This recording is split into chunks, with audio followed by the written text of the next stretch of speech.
Hi, my name is Kelly Corcoran. I am the Interim Artistic Advisor for the Lexington Philharmonic, and we are so happy that you are joining us for another installment of our virtual Connect with Our Musicians.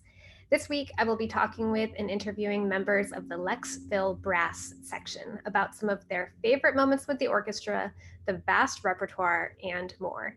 So let's dive in and meet our players. Hi, my name is Campbell. I'm a principal trumpet at Lexington Philharmonic Orchestra, and I live in Muncie, Indiana. I have played with the Lexington Philharmonic since 2013. Hi, my name is Joe Van Fleet. I'm the second trumpet. I live in Lexington, Kentucky, and I think I've probably played in the orchestra about 17 years. Hi, my name is Scott. I am the third trumpet in the Lexington Philharmonic. I currently live in Cincinnati, Ohio, and my first official season with the Lexington Philharmonic was the 2017-18 season. My name is David Elliott. I'm the principal horn player. I've played in the orchestra for over 30 years, for over 40 years actually, and I think 30 years as principal and 30 years as personal manager. I was the second personal manager ever. I followed Joe Beach. Hi, I'm Mick Seaman. I am the second horn player. I have played for something around 30 years in the orchestra, and I live in Richmond, Kentucky. I'm Joanne Filkins. I'm third horn in the orchestra. And like Mick, I've been in the orchestra roughly 30 years. I was a sub before I was an official member, so I don't remember the exact date. I live in Lexington, Kentucky.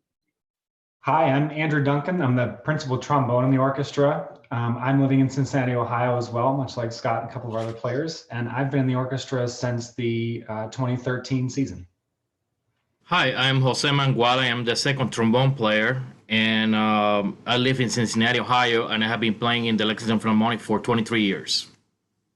Dave Shelton. I'm fourth horn. I live in Berea, Kentucky, and I've been in the LexPhil for 22 or 23 seasons. It's great to be with all of you today. So let's start with Stephen. And Stephen, your principal trumpet. What is a favorite LexPhil memory of yours? These are kind of difficult questions to answer because there's so many, and basically anytime I get to sit next to Joe and Scotty is a favorite memory.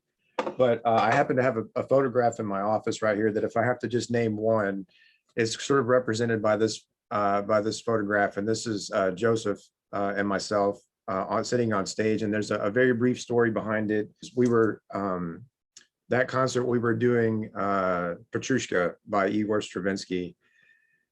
And that was on the last half of the concert, and Joe and I were off stage doing something, and we come on stage for the last half, and there's a camera on a tripod directly in front of my chair, and I didn't really know what to do about that. That wasn't planned or anything, and I was sort of beside myself, and the photographer said, "Oh yeah, we thought it'd be a good idea to snap a few pictures while you're playing," and I sort of froze a little bit.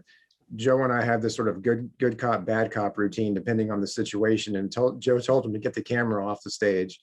But before he left, I asked him if he would take that picture of us. And so, which is really good. So he did. And so we have a really great picture, and it's a good story. So much of being in an orchestra is the camaraderie, right? And the interaction with your colleagues and getting to play together and be together. So Joe, let's turn to you. What is your favorite piece of orchestral repertoire and why? I always enjoy the Messiah concerts, particularly when we were at the cathedral. And if not just the Messiah, all the music that's programmed around that time, it's fun playing the piccolo trumpets. And when we do the Messiah, it's nice. It's pretty easy for second trumpet, not a lot of heavy lifting. And so I can kind of enjoy the Christmas season a little bit, the holidays, and have a drink of coffee while Stephen has to stand up and play the trumpet shall sound, and I get to just relax. So I would definitely, I think probably the Messiah, that would be my favorite. I love those pieces that you keep coming back to again and again. There's a special relationship with that. Scott, let's go to you. And what is something that you love about the trumpet? Specifically in the orchestra setting, the usage. So a lot of times in the orchestra, we'll be sitting there and not playing nearly as much as the string sections or woodwinds. But whenever the trumpet section does come in, it's usually articulating a pretty big moment. And usually it's right when the climax hits, right? So the wave builds and we come in to sort of announce that it's here and it's happening. So pieces like the opening of Star Wars with, just the very beginning, trumpets just screaming out, and the level of excitement that comes with that kind of moment is pretty special. And then we get to rest for, 20 more minutes and do it all over it again. But it's pretty cool, the usage of the orchestra. And then also in a specific moments, it can be very lyrical too. So we do get to wear a lot of different hats in the orchestra. And whenever we come in, it's usually a lot of fun. Such power, right? Like this is what's fun about the brass section, because I think you all are just, you play so many different roles in the orchestra. You can have that really powerful voice, but I love that you mentioned lyricism too, because that's an important part of what we do. So David, now moving to the horn section, how is orchestral playing different from playing chamber music and playing smaller repertoire? I think the obvious answer is that chamber music has no conductor, and the orchestra has a conductor. And you hope a conductor is going to make things work, but every once in a while you see on a piece of music the letters L-U-M-U, which means look up, mess up. So sometimes you have to ignore them. Chamber music playing, you really have to listen to all the players and work as a unit that way. And of course, there's no conductor, so you sort of keep your own time. However, in orchestra playing, you combine the thing of keeping the ensemble together with a conductor, but yet you still have to be playing chamber music. For example, if you have a piece that's very heavy woodwind, then you try and pretend like you're in a woodwind quintet or a brass quintet or that sort of thing. So really, the orchestral musician is both a chamber player and orchestra player at the same time. And there's a very famous orchestra that plays without a conductor ever. In fact, there's several, but the Orpheus Chamber Orchestra. And they seem to do very well without a conductor. Yeah, I think you raise a really good point, right? Sometimes the conductor, our primary job is to not get in the way, right? We want to be there to help and assist and facilitate the great music making that's happening in an orchestra. Mick, what is something that you love about playing the horn? Probably first and foremost is just the overall sound, how versatile it is. You can fit in really well with the woodwinds. You can play with a much bigger, brassier sound and fit in with the rest of the brass. So, while we're really a member of the brass section, on a lot of pieces, we feel really more like we're almost part of the woodwinds. Probably the downside to that is, while Scott talked about how they'll sit for 20 minutes, get to rest their face, there's so many pieces where we're just playing constantly. We just never get a break because, for 10 measures we'll be a woodwind member, and then the next 20 measures will be a brass member. And I think it's interesting, in some of our other conversations we've talked about how, depending on the repertoire, right, the role that you play within an orchestra might shift and change. Going back to trumpets for a second, trumpets in earlier repertoire play a very different role in terms of who you're listening to and who you're matching with and all of that. So yeah, thank you for raising that point about the horns, that you're kind of in between these two worlds of brass and winds. It's a really important point. Joanne, we're moving away from music for a moment, because during the pandemic, many of us have been doing lots of things and making music, but having opportunities to engage in other things too. So what are some of your hobbies and activities and interests outside of music that you like to do?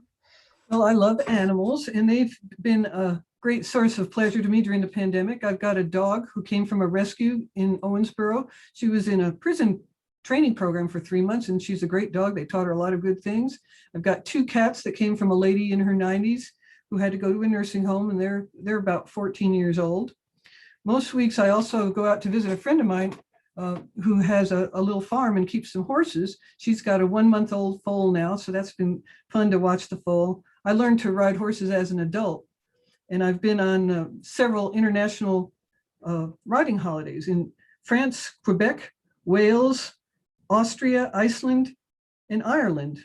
So I like traveling too, and I was supposed to do a cruise with my family last summer to Alaska, but that got canceled. So we're hoping to do it in 2022. And I like reading, I've tried to resurrect my high school French and read some books in French. I read a bunch of the Harry Potter books in French and 3 adult novels in French, which was fun, but it took a long time. That sounds super fun. Yeah. I must admit, I don't speak. I know a little bit in a few other languages, but not enough to read Harry Potter in French. So, so that sounds amazing. That's great. So, Dave, how have you been making music during the pandemic? Well, a couple of big pieces are certainly missing. I miss my colleagues on the LexPhil stage, and as well as not playing French horn with the symphony, I'm a jazz pianist is probably about half of my work, and that has also gone away. Particularly, I play at Tony's Restaurant on Main Street. Love to see our fans there after the shows. But what I have been doing for the last year primarily is I'm a church musician. So on Sunday mornings, we've let our band have the year off for safety reasons, protocols, and so I've been a soloist at church doing 4 songs a week. That's kept me busy and been different, and I'm lucky to work as a music arranger as well, and that work has kept up. So I've done a lot of writing and a lot less playing, unless you count playing for my flowers on the front porch and the doggies as they walk by, which should count, and also do that as well. I think that definitely counts. Yeah, definitely. So Andrew, let's move to our trombones now and ask you, what is your favorite LexPhil memory? Well, I struggled with this one like Stephen did too, because one of the pure joys of playing an orchestra is that there's probably a good memory that comes out of every time you're on stage, or sometimes in the rehearsal hall too. For me personally, it was the performance we gave of Shostakovich's 7th Symphony, Leningrad, a couple years back. And the reason is because that piece was so important to me personally. There is a landmark recording of that piece that Leonard Bernstein made with the Chicago Symphony, and there are luminaries of luminaries in the brass section in that particular recording. So it was very inspirational. And I remember as an undergraduate student saying to myself, if I could just get the chance to play that piece one time, I think that would be enough for that would make my whole musical career. And it happened in Lexington. I think that piece is especially poignant right now because it's quite a large piece. It has a wide range of emotions, but it's really about how impactful art and artists can be in the face of terror. The subject matter is very deep on that. It talks about the siege of Leningrad. And in fact, the initial performance was given under really unfavorable conditions during the siege. So I think it just speaks to the power of music to pull us through tough times. It's a very deep personal memory for me, having made that, given that performance with the orchestra. And especially now in what's happened the last year, I think that kind of sentiment is a good reminder for us. Yeah, I think now more than ever, we've seen the importance of the arts in our lives and the necessity for the arts and music in our lives, for sure. Jose, let's turn to you. What is something that you love about the trombone? Well, I love multiple things. I love that is the only instrument in the brass section that doesn't rely on using valve or rotors to function. It uses a long slide. And you can either play really well in tune or you can play really well out of tune. So it depends your ears. Also, the ability of the instrument sound-wise to be able to express a lot of power, but at the same time, when it's needed, we can play and blend in within the orchestra with the string section and the woodwinds and show a totally different color of sound. And not many people, most people kind of tend to, like, when you mention trombone, they tend to think that it's a loud instrument for the most part, because a lot of the stuff that we play in the orchestra is loud, but then there are times that we have like a Brahms symphony chorale that comes out of nowhere, or Mozart masses that use the trombones in a totally different role. And that's, and I, when I was younger, to be honest, I didn't like so much the softer side of the instrument. But I have gotten older and more experience. I am loving more the softer side of the instrument. Explore more of that. Thank you for showcasing all of that. You all, this has been so much fun to hear from you and hear your favorite memories, some of your great repertoire that you love and what you've been doing during this time. I hope this is the first of future conversations that we'll be having together to share with our community. I want to thank those that have been watching for being here and supporting the Lexington Philharmonic. And we look forward to seeing everyone in our community again very, very soon. So thank you, everybody.